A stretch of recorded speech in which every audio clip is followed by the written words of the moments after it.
Some athletes who helped nudge the coach out say his May 18th departure was past due because of a fear-based coaching style, his verbal abuse and his weight-shaming of runners, allegations made public Wednesday by the UW Daily. Former University of Washington track and field coach Greg Metcalf, who resigned earlier this month after some of his athletes pushed for his ouster, says he was saddened to learn of allegations of mistreatment made against him.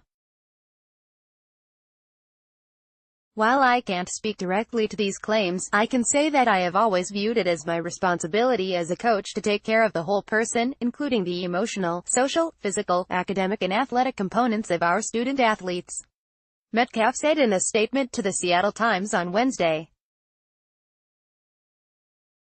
I am saddened to hear that some of the student athletes I have coached feel that they were not cared for, but I am extremely proud of the body of work I have composed in over 20 years of coaching and caring for students. The UW Athletic Department on May 18 announced a mutual separation, with Metcalf, 49, a former Husky All-American distance runner who had been the UW coach since 2002.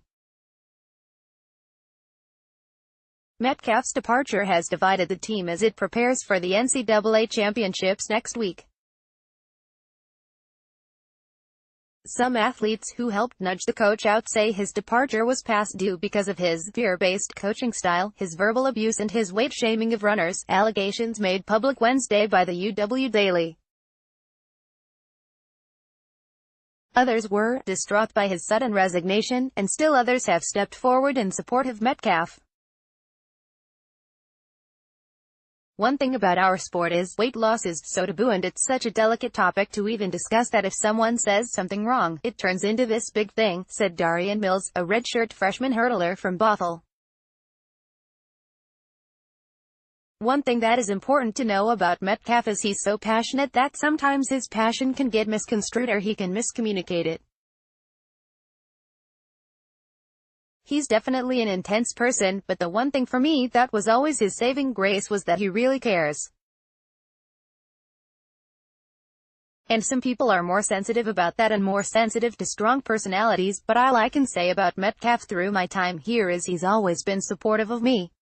The announcement of Metcalf's resignation came one day after two UW athletes asked for a meeting with athletic director Jennifer Cohen to request the coach's dismissal.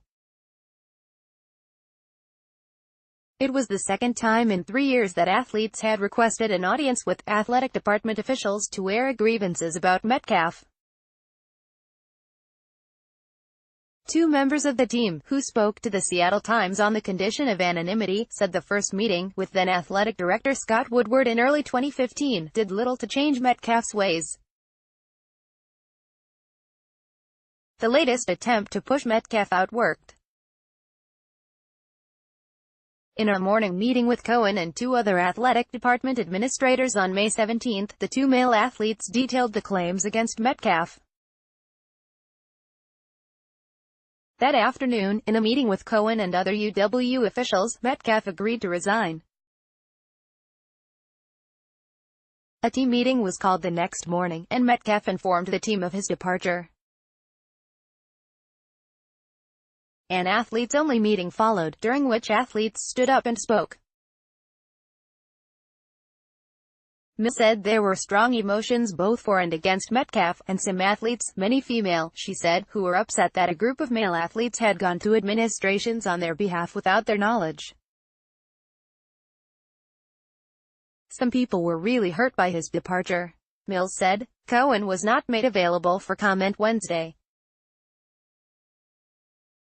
An athletic department spokesman released a statement. On the morning of Thursday, May 17, University of Washington athletic department officials were made aware of student-athletes' concerns of potential misconduct regarding coach Greg Metcalf. All student-athlete welfare issues are of the highest importance, and as per departmental policy, athletic officials initiated appropriate processes immediately.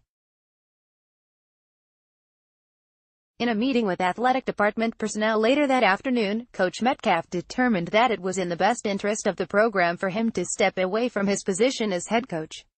Former UW runner Sumner Goodwin, in an interview with the UW Daily, said Metcalf was hands-on when it came to runners' weight. If I was running poorly during a workout, he'd come up to me and be like, "Sumner Goodwin, how are you doing?" and touch my belly and feel my belly to see if there was any fat there. That was definitely a thing, he told the UW Daily. He added, "He's called me a piece of expletive multiple times when I'm running bad or just not doing well." Goodwin transferred to Gonzaga in 2015. Meanwhile, former Husky Jake Schmidt in an interview Wednesday spoke glowingly of his experiences with Metcalf as a distance runner from 2007 to 10. "Coach Metcalf is 100% one of the highlights of my running life, and I've been running since basically I was born," said Schmidt, now a high school coach in California. "He remains one of my biggest running influences and coaching influences and mentors in my life.